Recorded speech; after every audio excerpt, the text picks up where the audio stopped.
Morning. So welcome to 2024. I was just getting used to 2023.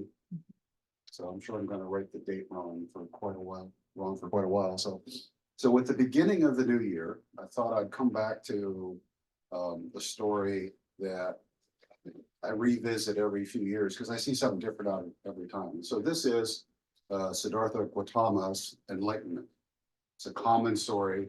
You hear a lot of talks about it, but I find that every time I come back to the story, I see something just a little different. And I like this one because I found a particularly good translation that I like. It's got a little sense of humor in it, which is good because this is mythology, right? You have to be careful not to take mythology too literally. It's really not what mythology is. It's a story that we can relate to. Right? The myths are saying something about us. And so this one in particular, like, so we have, of course, Siddhartha, who's off looking for enlightenment. So in many ways, he's like us when we start, right? We're looking for something, we're seeking something, something's not right. In his case, he was trying to get at the root of suffering. He grew up as a privileged prince and then saw four sights that made him question, well, maybe life is a little more complex because he saw suffering. And then he went on this long path. And by the time he comes to the story, of course, he's the ascetic. He's eating very little, he's real thin, not much in the way of clothing, no possessions. And the other main character is Mara. Now, kind of analogous to the devil in Buddhism, but not quite. Represents evil, but in Buddhism, evil isn't quite thought of in the same way as other religions. So kind of symbolizes the unenlightened humanity, samsara, the suffering of life. The only place where Mara is not present, of course, is Nirvana. So I'm going to go through the story real quick, and then we'll kind of step through it little by little, just kind of talk about it. So the first line is what caught me. There are several versions of the story. This version is true. So at this point, I thought, okay, either they're a little fanatical or they're being a little fun. All right, thus I have heard. The exalted one came to Bodhgaya and meditated under a tree. The tree was in the center of the world, the axis mundi.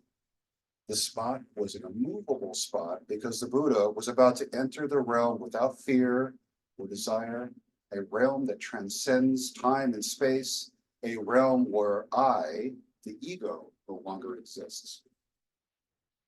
When Mara recognized that Siddhartha was on the verge of transcending his domain, Mara's domain, the realm of fear and desire, the samsara, Mara took immediate action to prevent this kind of nonsense from happening. He brought his three beautiful daughters, Tanha, craving, Bharati, aversion, and Raga, passion. So craving, aversion, and passion to seduce Siddhartha. And the Buddha, without desire, remains sitting in meditation. And then Mara himself appeared before Siddhartha as a world ruler, mounted on an elephant, accompanied by a large army, including monstrous demons wielding powerful and deadly weapons. And they attacked Siddhartha. And the Buddha, without fear, sat still. And then Mara claimed that according to the Dharma, the seat of enlightenment belongs to the greatest and only the greatest. Mara's soldiers cried out, Mara is the world ruler. He is the greatest. We are his witness. This way, Mara challenged him. Then and there, the Buddha reached out his right hand and touched the earth. And May Tharani, the earth goddess, May Tharani appeared. She wrung her hair. You don't have the hair, you have to imagine. Wrung her hair of the water representing all the good merit that Siddhartha had accumulated. Wrung the water from her hair, causing a flood that drowned Mara's army. And then the Mother Earth herself spoke. Bless the one who sits on the axis mundi, for one can only transcend time and space if one is immutable. Then Mara tried to push and pull Siddhartha away from that immovable spot, and there was no body there. Perplexed, he went ahead and tried to sit on the spot, but somebody was there. Mara was perplexed, and the earth goddess explained, "This is Shakyamuni, my beloved son, who through his 500 incarnations has so given himself that there is no more I. This is Tathagata, a Buddha who is beyond coming and going. This is Sunyata, form is emptiness and emptiness is form. This is heaven, the world of non-duality. This is nirvana, the extinction of fear, and this is eternal bliss." And as the morning star rose in the sky on the new day, Siddhartha Gautama realized Satori and achieved illumination. He became Buddha, the Enlightenment. And then the authors put a little note at the bottom. Remember how Mara said only the greatest can sit on the seat? The note at the bottom. Cassius Marcellus Clay Jr., who grew up to be Muhammad Ali, the greatest, wasn't yet born. So that might have changed the story if this had happened. So it's a beautiful little story. And so let's just kind of look at it piece by piece. There's a lot here. And the more I look at this, the more personal this becomes, because you see yourself mirrored in this exchange. So beginning, thus I heard the exalted one came to Bodhgaya and meditated under a tree. The tree was the center of the world, the axis mundi. So axis mundi. So back in the day, right? We Earth were the center, and around us went all of the planets and the universe, right? That's the axis mundi. We are the center. Very prevalent idea. It wasn't until the heretic Kepler came along that we had some other idea that we'll maybe learn. So the Buddha was sitting in the center. He was axis mundi. Of course, nowadays with quantum mechanics, it's actually more complicated. That's a long story. So let's see. The spot was a movable spot because the Buddha was about to enter the realm without fear and desire, a realm that transcends time and space, the realm where I, the ego, no longer exists, right? So he came to this seeking, or he started this whole journey, I should say, with the desire to learn, to understand. He saw the four sights. He saw an old man, so he saw old age, he saw sickness, he saw death, and he saw a monk in meditation. Or things that he'd never seen before in his secluded life as a prince. And so he was strongly motivated to figure this out, right? What is this? How do I understand this? And so the beginning of his practice was very much motivated by this desire to learn, to grow. So much so that he let his body waste away as an ascetic, as one of the many practices he mastered to try and understand. And so he was seeking. He was seeking. But it wasn't until the end here. And it kind of gives this sense of he's on his last rope, right? I'm going to sit and I'm not going to move until I understand. So there was this deep intention, and he had to let go of the seeking. And it kind of talks to that here. He's letting go of I. He's letting go of desire. He's letting go of what actually started him on the path. He's letting go. And so this very much represents our own practice. Think about what brought you to the practice. I don't know a single person who came to this practice just because they really thought meditation was cool and wanted to give it a shot, right? We all had something that wasn't quite right, and we were looking for tools or a practice or a community or something. We're all unique. We're all looking for something. So like Siddhartha, we needed, we wanted and we come. And over time, we work with this, right? And over time, little by little, we let go to where even that initial need for what motivated us to be here lessens. And so we start by seeking and then come around to understanding, right? Right? Satori, dukkha. Satori, suffering, understanding. And it just continues. And here we are at the center. We are the axis mundi. So you are the axis mundi of your life. Each of us, right? We're here. And so this whole story is an allegory for our lives and our practice. And you can think of it as this story, this complete story is continually happening throughout your life. Continually happening throughout your life. Kind of a flowing between questions, desires, letting go.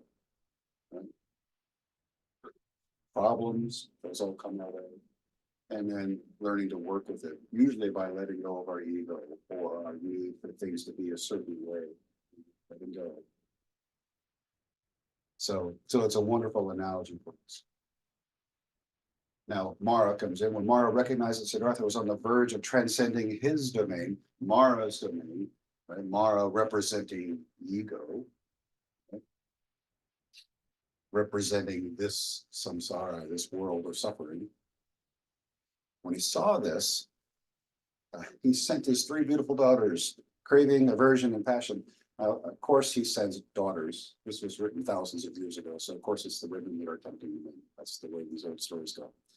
But craving, aversion, and passion. So craving, right? The desire for something that we lack. Aversion is a resistance to something we dislike. Passion is an intensity of emotions that can cause us to chase things. Chase things so much, perhaps, that they can have ill effects on us. So now you can kind of see what is meant by Mara being evil, right? Not evil in a not in a Judeo-Christian sense, but more representing the temptations and distractions of life. And then Mara himself appears, the world ruler, mounted on the elephant, accompanied by a large army of monstrous demons. And they attack Siddhartha. So you can think of this as the ego fighting back. Right? When we start to practice, when I get resistance, we naturally resist ourselves. And I like later when the Mara's soldiers cried out, "Mara is the world ruler. He is the greatest." And as I was sitting this morning, I saw that analogy of my own personal demons, because we all have our own demons that kind of nudge us left and right. David is the greatest. David is the, right? You could imagine that for each one of us, right? Our little demons, putting ourselves at the center, our ego, our own Mara, if you will, at the center. Me. And so that's that egocentric view of the world, the demons crying out. And at this point, the Buddha reached down his right hand, touched the earth. And I love the imagery because there's lots of images on paintings. We just see him just sitting, but just reaching down and touching. And there's a connection. You contrast this to Mara, right? And the self-importance of the ego versus the gentleness of just touching the earth. Kind of contrast that.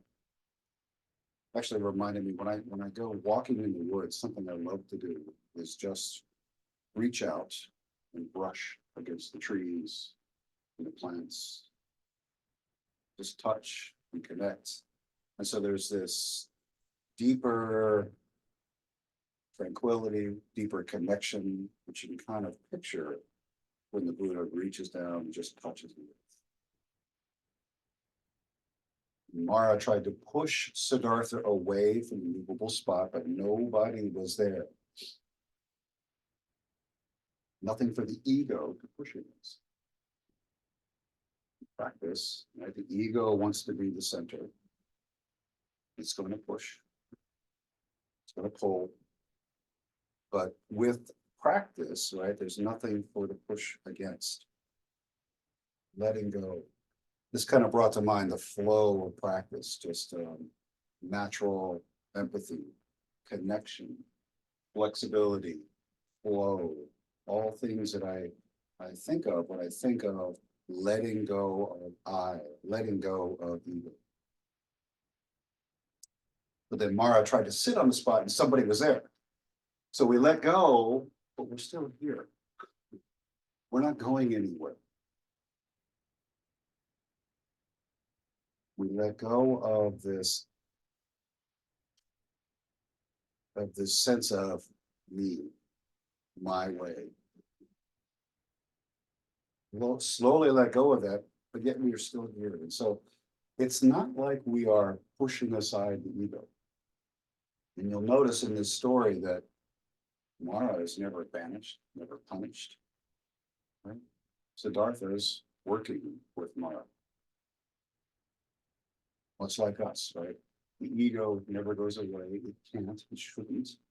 We can't be normal human beings without the ego. But are we working with it in a creative way? Are we working with it in a healthy way? Mara was perplexed, and the earth goddess talked about Shakyamuni, my beloved son, through his 500 iterations, has come to this point. And I circled 500. Think of how many iterations each one of us have had to get to this. I've certainly had more than 500 iterations of myself getting to this meaning. Thinking about my earliest memories to here. Only 500 incarnations was so he's not doing bad. So this story is an allegory for a practice. Mara is not defeated, not banished, not punished. Mara is, the ego is. And even go back to looking at craving, aversion, and passion, right? Mara sent those as temptations for Siddhartha. I think it's missing something, though, to think of that as the definition of bad. Right? Craving bad, aversion bad, passion bad. They can be, but at the same time, those are agents of change and creativity. Imagine life without any passion. Imagine life without any aversion. So no matter what toxic person comes in your life, I don't know aversion. I'm just gonna, right? That's not healthy either. So that was a reminder to me that no, we're not getting rid of the ego. We're not suppressing Mara. I am Mara. I am you. I'm Manjushri. I am Jizo. I am all of these mythical creatures. I'm right here. They're all us. Can we work with it? Can we use passion creatively? Can we use aversion in a healthy manner? There's nothing wrong with craving, but are you a slave to craving?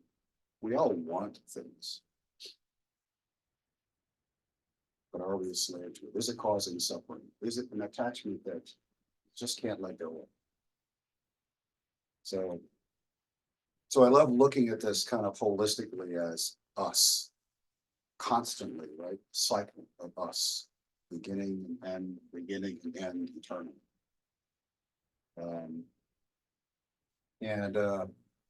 Nice little commentary from Tara Brock on this one. It said, Mara continued to make unexpected appearances. The Buddha's loyal attendant Ananda was always on the lookout for any harm that may come to his teacher, and would report with dismay that the evil one has returned, Mara.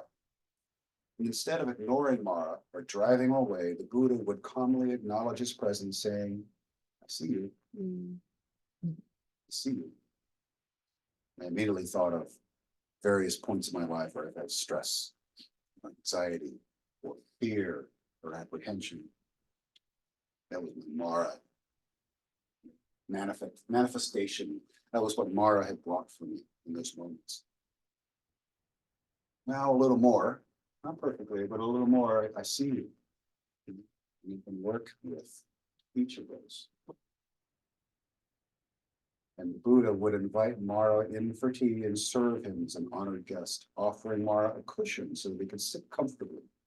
The Buddha would fill 2 earthen cups with tea, place them on a low table between them, and only then take his own seat.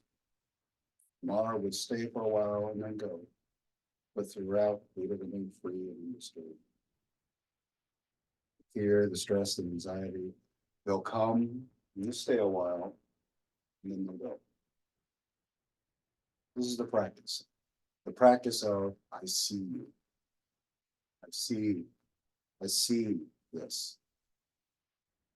So I'll leave with you that practice. Try that practice of I see you. Whatever you're working with, invite him for a cup of tea, please. And then finally, I'll end. I found a nice little poem from Rumi. Gotta love Rumi. That seemed very relevant. So, this being human is a guest house. Every morning, a new arrival. A joy, a depression, a meanness. Some momentary awareness comes as an unexpected visitor. Welcome and entertain them all. The dark thought, the shame, the malice, meet them at the door laughing and invite them in. Be grateful for whoever comes because each has been sent as a guide from you.